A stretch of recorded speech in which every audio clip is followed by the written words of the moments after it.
Welcome back to Latitudes and Attitudes. Now we're off to Southern California to review a great new cruising boat from our friends at Campac Yachts. Time now for a Latitudes and Attitudes look at a new cruising boat. Our review of the Campac 35 took place on a beautiful winter day in San Diego, California. California Yacht Sales on Harbor Island was our host for the day as we got to know this good-looking, Charlie Morgan-designed blue water sailor a little better. Many of you know Campac yachts for their high-quality trailerables and catboats. Now you are going to find out what makes this 35-footer such a great cruiser. It all starts with construction and attention to detail. Owners Rich and Jerry Hutchins put their name on every boat that leaves the Campac yard, making sure each and every build meets the highest standards.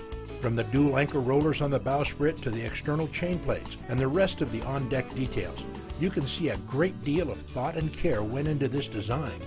And yes, I love the fact that there is exterior teak, just enough for that timeless, elegant look. You'll find the same feeling when stepping down below.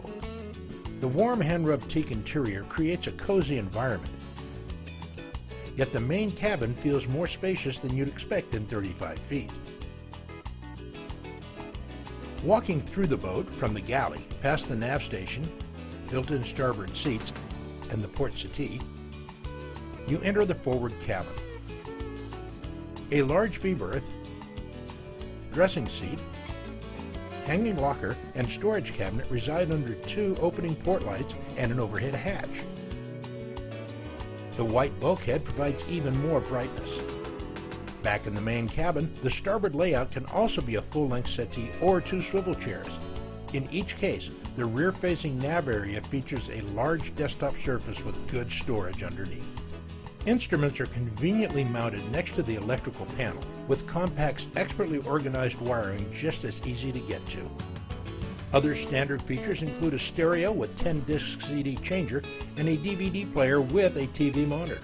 To port is a full-length settee and the bulkhead-mounted dining table. With the table down, you have access to storage cabinet. With the table up, you have a whole lot of space to move around. The settee also does double duty as a double berth. Just aft is the galley. With a close to centerline sink and plenty of convertible counter space, this L-shaped galley is quite functional at sea or on the hook. With an icebox standard, this boat had the optional refrigeration. Other standard features include a gimbaled stove and oven, good storage space, and a microwave. Just aft of the nav station to starboard, at the base of the companionway, is the boat's single head. The shower and separate head area are large enough even for me. An opening port light and overhead hatch provide plenty of ventilation. Just aft of the galley is the guest cabin, which has stand-up headroom inside the door, a true sea berth, hanging locker, and an opening port light and overhead hatch. Other notable features include handy 120 and 12-volt outlets, more storage in every nook and cranny, well-positioned stainless grab rails, excellent lighting and ventilation, and attention to detail that is unmistakable Campac quality. After lunch, we decided it was time to take her out for a little ride on the Pacific Ocean. The swell was running strong enough to showcase the 35's ability to track straight and true.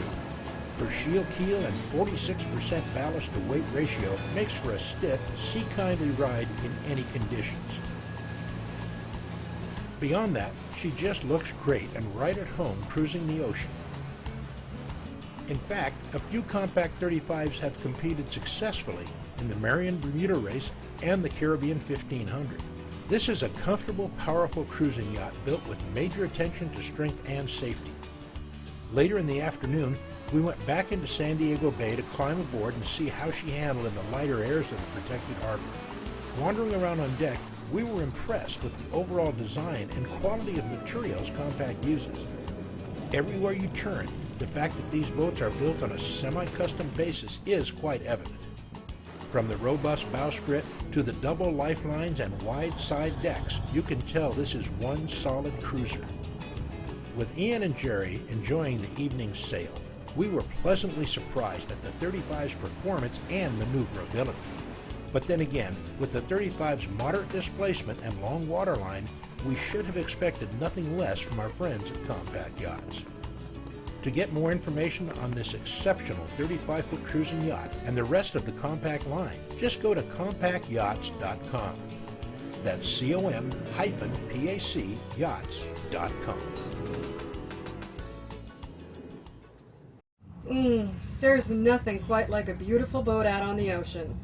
Now, let's see what kind of attitude Mr. Bitchin has.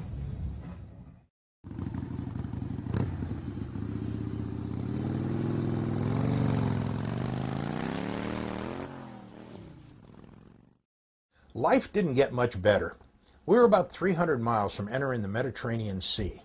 As this would be the first time I sailed into this legendary berth of sailing, I was about as giddy as a teenage boy on his first date with Britney Spears. We'd sailed directly from Antigua to the Azores, and then we got hit by a blow in Horta and had to hold up for about a week. We left the islands, sailing at a fair clip with the wind about 120 degrees off our stern. All of a sudden, the wind shifted in a gust a little past the 180-degree mark. I hollered jibe at no one in particular and ducked. Even though our boom is 8 feet off the deck, it is still an eerie feeling having a few hundred pounds of aluminum swishing over your head.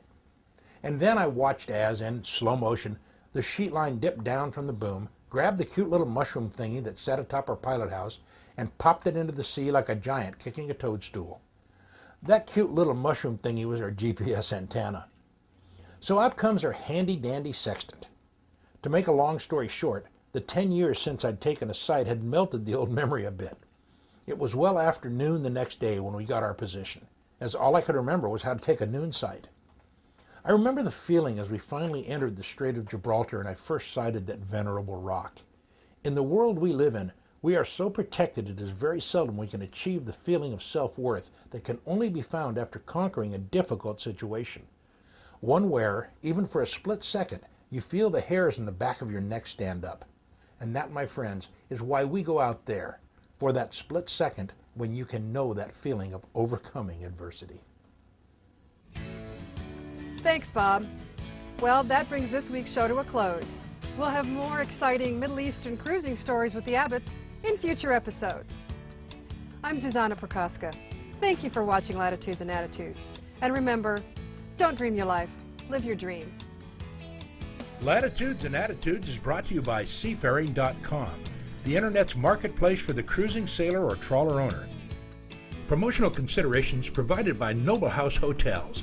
When in Redondo Beach, guest stay at the Portofino Hotel and Yacht Club. When in Newport, Rhode Island, the Hotel Viking. And when in Key West, the beautiful Ocean Key Resort.